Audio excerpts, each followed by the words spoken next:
Hi friends, welcome to Sandhya Kutti channel. இன்னைக்கு நம்ம channel மூலமா பாத்தீங்களானா ரொம்பவே கிறிஸ்பியான ஸ்வீட்டான பிஸ்கட் ரெசிபி தாங்க நம்ம பார்க்க போறோம். அதுக்கு பாத்தீங்களானா 1 கப் அளவுக்கு மைதா மாவு எடுத்து வச்சிருக்கேங்க. அதே கப்பால 1 கப் அளவுக்கு கோதுமை மாவு எடுத்து வச்சிருக்கேன். இது வந்து ரோஸ்டட் ரவா, வறுத்த ரவை வந்து நானே எடுத்து வச்சிருக்கேங்க. நீங்க வறுக்காத ரவையும் கூட நீங்க பயன்படுத்திக்கலாம். அரை கப் அளவுக்கு வறுத்த ரவை எடுத்து வச்சிருக்கேன். இப்போ ஃப்ளேவருக்காக 1லேருந்து ஒரு 2 டீஸ்பூன் அளவுக்கு கருப்பு எள்ளு எடுத்து வச்சுருக்கேங்க. நீங்கள் வெள்ளை எள்ளு கூட நீங்கள் யூஸ் பண்ணிக்கலாம். இப்போ ஒரு 1/4 கப் அளவுக்கு துருவின தேங்காய். இது பார்த்திங்களான்னா நல்லா வந்து நான் மிக்ஸி ஜாரில் போட்டு சர்க்கரையை வந்து நான் அளந்து எடுத்துகிட்டு வந்திருக்கேன். இப்போ இந்த கப்பால் 1/4 கப் அளவுக்கு சர்க்கரையை வந்து பொடி பண்ணி எடுத்து வச்சுருக்கேங்க. ஒரு 1/4 கப் அளவுக்கு நெய் வந்து நான் எடுத்து வச்சுருக்கேன். வாங்க இப்போ எப்படி செய்யுதுன்ட்டு பார்க்கலாம். மிக்சிங் பவுல் ஒன்று வச்சுக்கிட்டேங்க. இப்போ இதில் நம்ம எடுத்து வச்சுருக்க பொருட்கள் எல்லாமே சேர்த்து விட்டுக்கலாம். 1 கப் அளவுக்கு மைதா மாவு எடுத்திருக்கேன். உங்களுக்கு எந்த அளவுக்கு பிஸ்கெட் வேணுமோ ஒரே கப் அளவுக்கு எல்லா இன்க்ரீடியன்ஸும் அளந்து எடுத்துக்கோங்க. இப்போ 1 கப் அளவுக்கு கோதுமை மாவு எடுத்துக்கிறேன். அரை கப் அளவுக்கு ரவை எடுத்துக்கிறேங்க. 2 டீஸ்பூன் அளவுக்கு எள்ளு எடுத்துக்கிறேன். இது கூட துருவின தேங்காய், ஒரு 1/4 டீஸ்பூன் அளவுக்கு ஏலக்காய் தூள் வந்து நான் பொடி பண்ணி வச்சுருக்கேங்க. அதை வந்து சேர்த்து விட்டுக்கலாம். இப்போ நம்ம அரைச்சி வச்சுருக்க சர்க்கரையை வந்து சேர்த்து விட்டுக்கலாம்.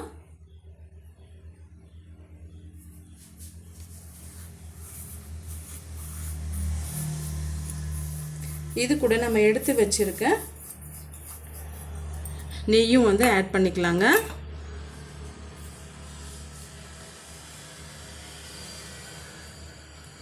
இது எல்லாம் சேர்த்து ஒன்றா பிசைஞ்சு எடுத்துக்கலாங்க.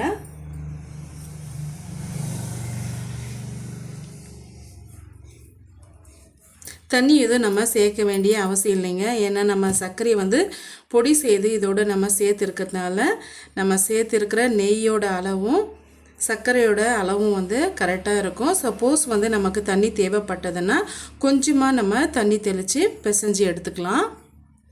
அப்படி இல்லைன்னா நீங்கள் பால் சேர்த்து கூட பிசைஞ்சு எடுத்துக்கலாங்க. பால் சேர்த்து பிசைஞ்சு எடுக்கும் போது ஒரு 2 டேஸ்க்கு மட்டும் நம்ம வச்சுருந்து சாப்பிட முடியும்.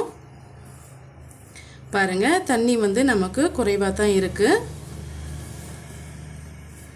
தண்ணி நம்ம எதுவுமே சேர்க்க கிடையாது. இப்போ கொஞ்சம் கொஞ்சமாக நம்ம தண்ணி சேர்த்து பிசைஞ்சு எடுத்துக்கலாம். அதிகமான தண்ணி வந்து சேர்த்துட வேண்டாம். சர்க்கரை வந்து மெல்ட் ஆகிட்டு வரும்போது அந்த தண்ணியோட அளவு வந்து மாறுபடுங்க. அதனால் பார்த்துட்டு சேர்த்துக்குங்க.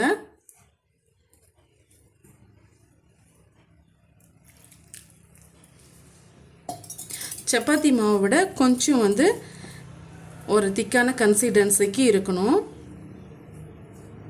நல்லா இது போல் க்ரஷ் பண்ணி பிசைஞ்சு விட்டுக்குங்க.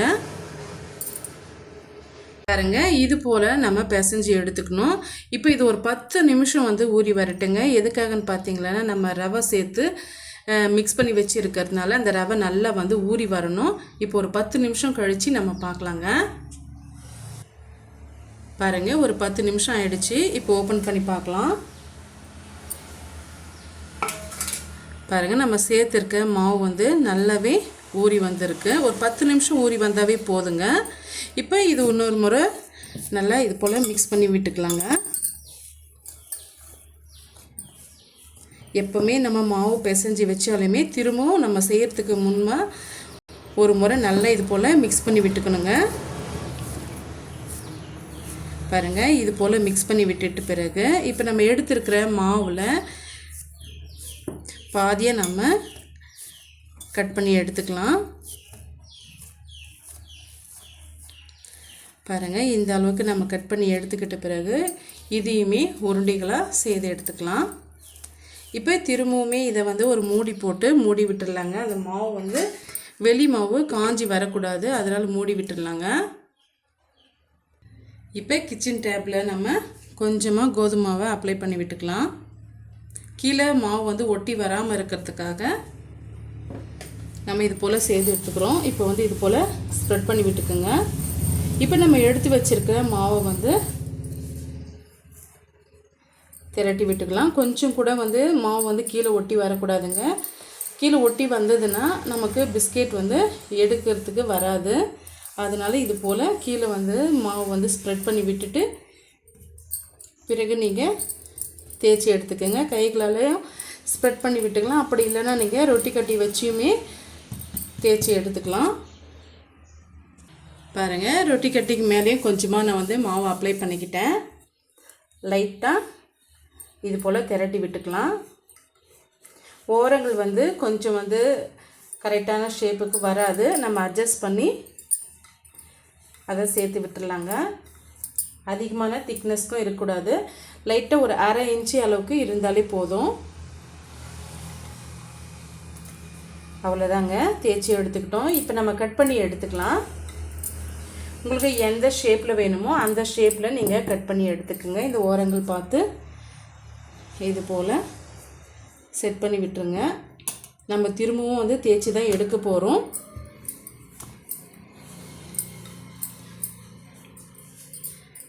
இப்போ பீஸ் பண்ணிக்கலாங்க. நீங்கள் ரவுண்ட் ஷேப்புக்கும் செய்து எடுத்துக்கலாம். அப்படி இல்லைன்னா வந்து ஸ்கொயர் ஷேப்புக்கும் கட் பண்ணி எடுத்துக்கலாம். அது உங்கள் விருப்பம்தான்.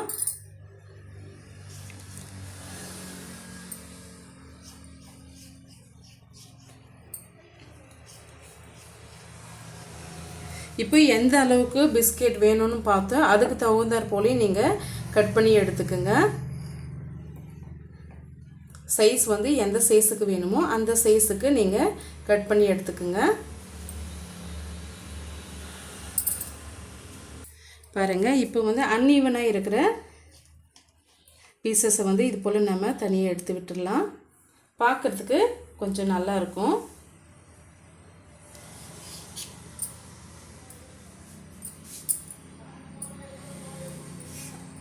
அவ்வளோதாங்க. இப்போ இது ஒரு பிளேட்டுக்கு மாற்றிக்கலாம். பிளேட்டுக்கு மாற்றிக்கின பிறகு திரும்பவும் வந்து நம்ம எக்ஸஸாக இருக்கிற மாவுகளெல்லாம் இது போல் நம்ம சேர்த்து எடுத்துக்கலாங்க.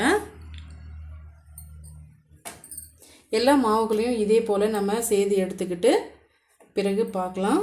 பாருங்கள், இப்போ நம்ம கீழே வந்து மாவு சேர்த்து நம்ம ஸ்ப்ரெட் பண்ணி விட்டதுனால ஒட்டி வராமல் நமக்கு நல்லாவே எடுக்க வருது.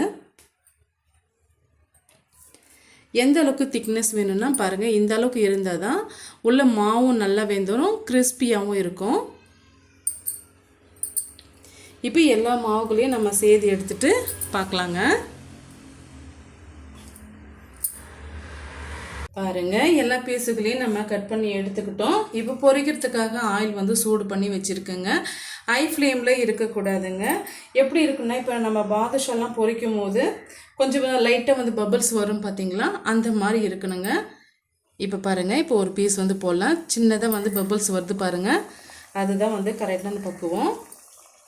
இப்போ ஒவ்வொரு பீஸுகளை நம்ம தனித்தனியாக நீங்கள் எடுத்து எண்ணெயில் போட்டு விட்டுருங்க.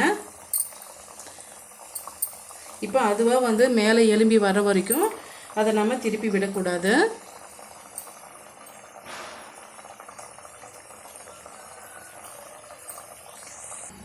இப்போ ஒரு 2 நிமிஷம் கழித்து லைட்டாக நம்ம திருப்பி விட்டுக்கலாங்க.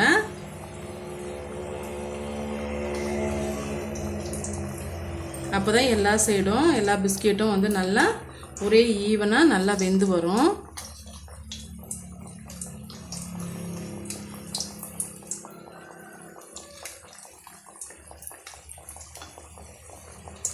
இப்போ பிஸ்கெட்னாவே எப்போவுமே கொஞ்சமாக வந்து அந்த கிராக் விழதாங்க செய்யும். அப்போ தான் அந்த கிறிஸ்பியாக நம்ம பிஸ்கெட் வந்து நல்லா வெந்து வரும்.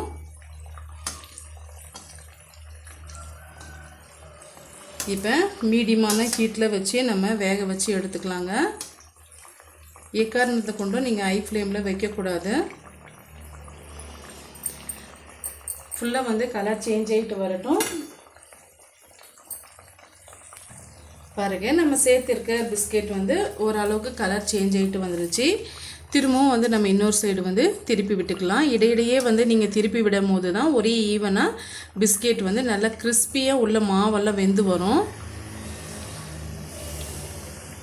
மீடியமான ஹீட்லேயே இருக்கட்டும். ஓரளவுக்கு இந்த பபுள்ஸ் எல்லாம் வந்து அடங்கி வரட்டுங்க. பிறகு நம்ம எடுத்துக்கலாம்.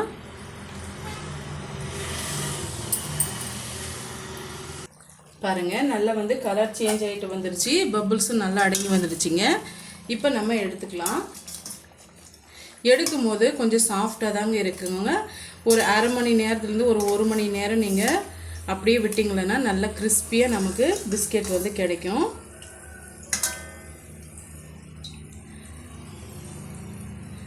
பாருங்கள், சூப்பராக நமக்கு கிறிஸ்பியான பிஸ்கெட் வந்து ரெடி ஆகிடுச்சு.